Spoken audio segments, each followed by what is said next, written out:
Chers amis, Rev Tov ou Beshem Hashem, Naaseh Vinatzliar pour cette soirée avec deux cours pour nous accompagner, si Dieu veut, sur deux sujets complètement différents. Le premier sur la paracha de la semaine en ce jeudi 29 août et déjà, puisque nous sommes le soir, le Kaf Vav du mois de Av. Alors ce soir, je suis racheté par Daniel et Esther Pérez pour l'élévation de l'âme de leur papa, donc de son papa Avraham Mordechai Saadia ben Rav Yahya Maman, Zichrono, Livracha.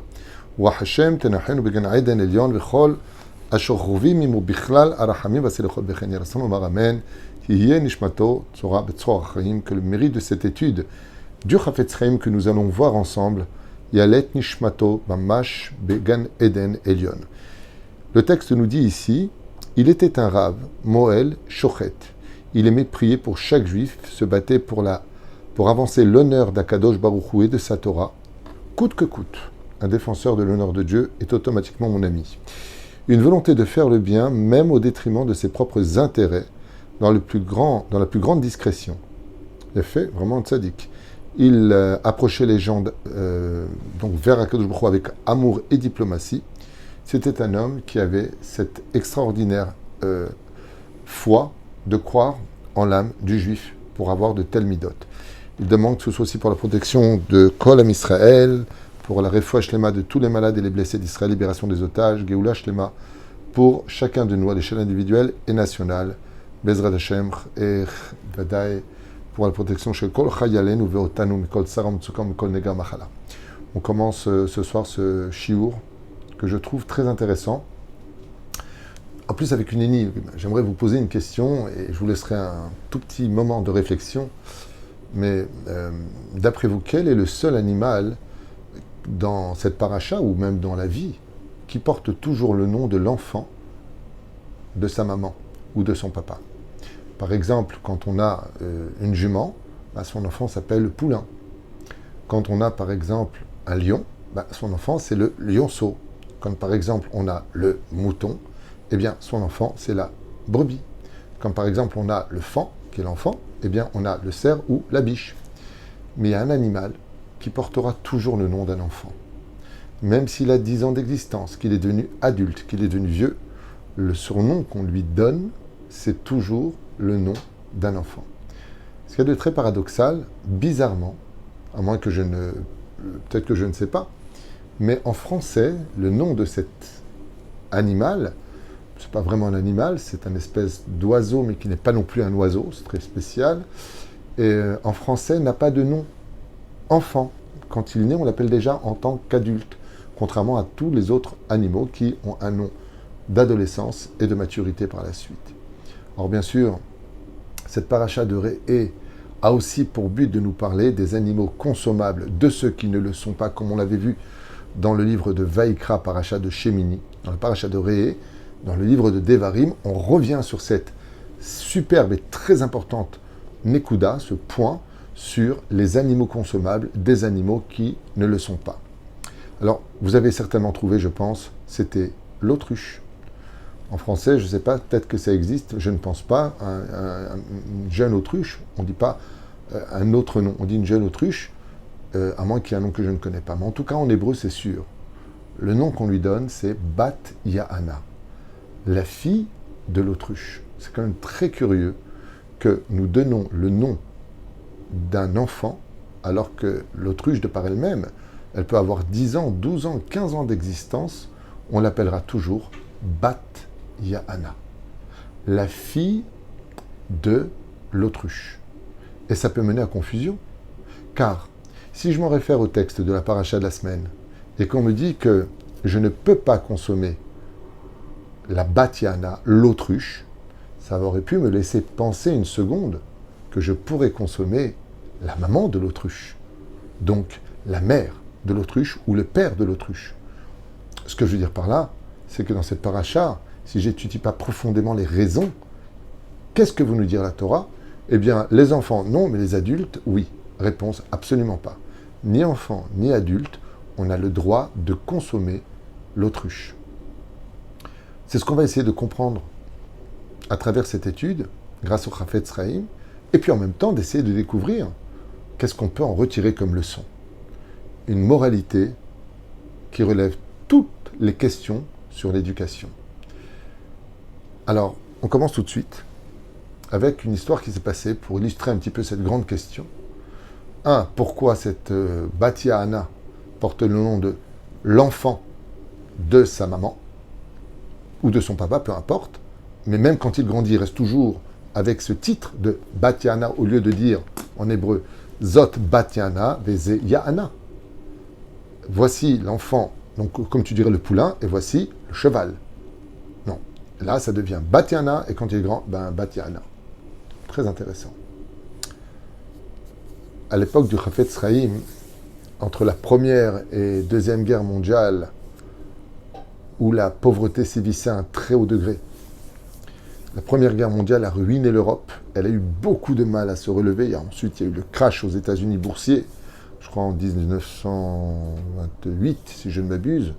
Enfin, peu importe. Il y a eu de très très très grosses difficultés. Et les Juifs en Russie, malmenés par Alexandre Ier, Alexandre II, et puis ainsi de suite, ont vécu des moments très difficiles. Le Chafetz Chaim, qui vivait dans la ville de Radin, disait que, vraiment, comme le dit le Talmud dans Masechet Sanhedrin, qu'est-ce qu'on peut faire quand tout devient très dur, qu'on ne sait pas ce que demain nous réserve? Vraiment, on parle de situations dramatiques. Maosim, va étudier la Torah et fais du bien autour de toi. C'est la réponse du Talmud. Quand les choses ne sont pas dans tes mains, si tu ne peux pas changer la destinée, parce que tu t'es amélioré, parce que tu as fait ce qu'il fallait faire, tu vis en paix avec chacun, tu ne parles pas du mal des uns et des autres, va étudier la Torah et fais du bien autour de toi. Le reste, c'est pas dans tes mains. Ça sert à rien de moudre de l'eau. Top. Bien sûr, si tu peux faire, tu fais. Mais si tu peux pas faire, alors perds pas ton temps. Rajoute encore plus de spiritualité dans la matérialité, tu y verras plus clair. Et donc, le Chafetz Chaim s'efforçait, hormis le fait d'être un homme exceptionnellement pieux, d'une générosité, d'une humilité exemplaire, eh bien, il parlait au cœur de tous les papas. Il leur disait combien il est important d'avoir un fils, qui soit en yeshiva, qui étudie la Torah, qui étudie les halachot, qui étudie son judaïsme. Car l'assimilation était très forte déjà à l'époque. Les réformistes et les libéraux étaient dans tous les rendez-vous, dans tous les coins de rue.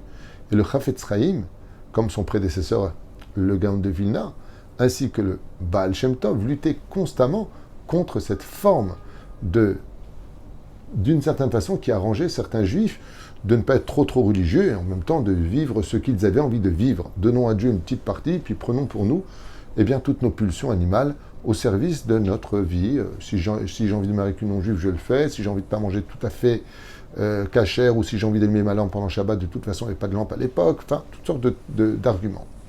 Et le Chafetz Chaim était très inquiet de la situation du peuple et avait même prévenu d'une future Shoah. Le Chafetz Chaim avait parlé de la Shoah avant que Hitler n'écrive son livre Mein Kampf. Et donc, parmi eux, beaucoup de parents qui avaient ce respect pour les rabbinim, cette confiance des rabbinim, et puis surtout une foi inébranlable en la Torah et en ses enseignements, décidèrent d'emmener leurs enfants dans la yeshiva. Et parmi eux se trouvait un papa qui était très pauvre et qui travaillait plus de 14 heures par jour pour subvenir aux besoins de la famille. Il n'y avait pas de chauffage comme aujourd'hui, il n'y avait pas tout ça, donc il fallait acheter du bois, il fallait trouver de l'eau qui était potable, payer les médecins, c'était une fortune, on faisait des trocs, il n'y avait même plus d'argent, c'était très compliqué. Et il a mis son fils en yeshiva. Et il fallait payer la yeshiva. Et donc pour payer la yeshiva, il s'est mis à rajouter 2 heures tous les jours en plus dans son métier pour payer la yeshiva, pour avoir le mérite, comme il le disait. Je ne veux pas qu'on me fasse de prix, je veux avoir le mérite de payer la yeshiva pour mon fils. C'est un mérite de soutenir la Torah. Et ce père si courageux et si exceptionnel, tellement admiratif du Chafetz Chaim, avait compris que Béhémet, ce jeune enfant que Dieu lui avait donné, devait devenir aussi un grand Torah. Et voilà que l'enfant devient studieux, il étudie la Torah, il est au Cheder, et puis ensuite il commence à monter, Baruch Hashem, de degré jusqu'à Kitachet. Et puis voilà que le jour de la bar mitzvah, l'enfant, voyant sa maman si pauvre, une maison si manquant de tout, c'est tellement dur pour lui, il voit que la situation ne s'améliore pas et il dit à son père, tu sais papa, aujourd'hui j'ai 13 ans, donc je suis rentré dans ma majorité religieuse, je pense que je devrais aussi aider à la maison. Je voudrais donc quitter la yeshiva pour pouvoir t'aider à subvenir aux besoins de mes frères, de mes sœurs, de maman, qui n'a rien de cette situation si alarmante. Le père le regarde et lui dit, mais mon fils, si on souffre tous, c'est pour que toi tu sors une lumière. Donc ne me dis surtout pas une chose comme ça. Lui, mais papa, tu m'as dit que Baruch Sheptaran Imeoncho Shalze. Tu as dit le jour de ma bar mitzvah, il y a quelques jours seulement, que maintenant je suis dépendant de moi-même. Je veux me prendre en main et je veux travailler. J'ai étudié la Torah jusqu'à aujourd'hui grâce à toi. Maintenant, je veux travailler. Le père lui dit, je te propose quelque chose. Moi, quand je t'ai eu au monde, le Chafetz Chaim nous avait réunis. Vous qui avez le mérite d'avoir des enfants, surtout, n'oubliez pas que vous devez offrir un monde futur aussi à vos enfants. Mettez-les en yeshiva. Je t'ai mis en yeshiva sur son conseil. Viens, on va le voir. Et ce qu'il dira, je ferai. S'il estime que tu as raison, je ne m'y opposerai pas. Mais s'il dit que tu dois rester, est-ce que tu accepteras? Et l'enfant lui dit, Chafetz Chaim, ce qu'il dira, on fera. Et voilà qu'ensemble, le père et le fils s'engagent vers la direction de la maison du Chafetz Chaim, qui elle-même était très pauvre. Et ils tapent à la porte, le Chafetz Chaim les reçoit, Brouchim Abaïm, quel plaisir. Il avait le roi Hakodesh, il savait déjà où il voulait en venir. Et voilà que le père se tait et dit, voilà, mon fils a une question à vous poser. Et le fils commence à dire au Chafetz Chaim, Vodarav, vous connaissez la situation actuellement en Russie, en Europe. Aujourd'hui, j'ai grandi, j'ai des bras, j'ai des jambes, je peux travailler, je peux subvenir aux besoins de la famille, je peux aider mon père. Donc voilà, je voulais vous demander l'autorisation, après ces quelques années vécues en yeshiva, de bien vouloir me donner la permission de sortir pour relever un petit peu le défi de la vie, de tous les jours. Je voudrais aider mes parents. Le Chafetz Chaim lui dit, moi, j'ai aucun problème que tu sortes travailler. Kol Torah Shen Imam Elacha, sauf à Betela. Il n'y a pas de problème d'apprendre à travailler. Au contraire, c'est une mitzvah, lui dit le Chafetz Chaim. Moi-même, j'ai une épicerie. Mais tu sais de quoi j'ai peur? Et à ce moment-là, le jeune lui dit non. Il lui a dit, aujourd'hui, tu as beaucoup de crainte du ciel, parce que tu as des rabbanim avec toi, parce que tu vis dans un environnement où on te parle de l'importance de la Torah et des mitzvot.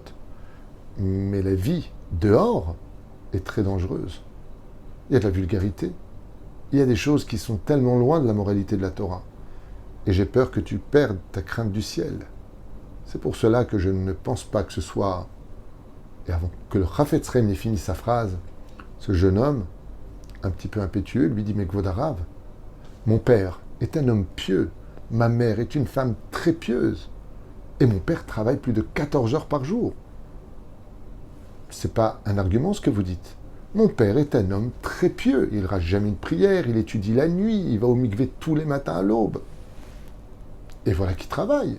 On peut tout à fait lier les deux. Chafetz Chaim prend à ce moment-là le Tanakh et il lui ouvre la paracha de Re'é. Et lui dit, viens voir. Re'é veut dire voir. Viens et vois. Et il lui pose la question que je vous ai posée. Il lui dit, peux-tu m'expliquer pourquoi dans la Torah, la Bat Yana, l'autruche, donc cet animal, porte toujours le nom de l'autruche, c'est-à-dire Bat Yana, le nom d'une adolescente qui ne grandit jamais. Le garçon regarde comme ça et dit, oui c'est vrai, c'est bizarre que cet animal n'a pas un nom qui correspond à sa jeunesse et puis à sa maturité.